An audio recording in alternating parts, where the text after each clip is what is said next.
Est-ce que ça vous dirait de construire votre propre éolienne? En tout cas, c'est possible à Branay dans le Gâtinais où un chantier un peu particulier est à l'œuvre. On y construit une petite éolienne, 12 mètres de haut, 4 mètres de diamètre. Pas besoin de permis de construire pour l'engin, destiné à une exploitation agricole.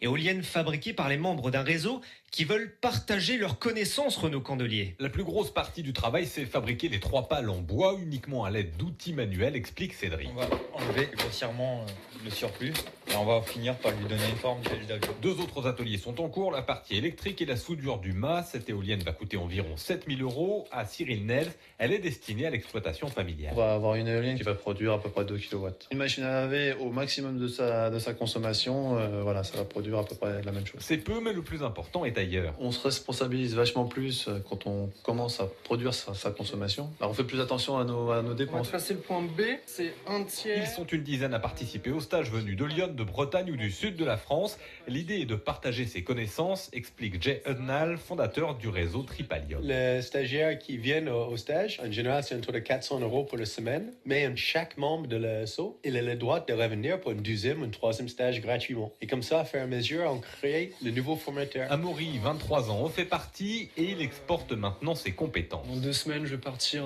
au Sénégal pour aider des ingénieurs à électrifier un village au moyen d'éoliennes. Il y a une demande, il y a un besoin de technologies qui permettent une certaine autonomie, mais sans être dépendant de l'industrie. Reportage France Bleu Auxerre de Renaud Candelier.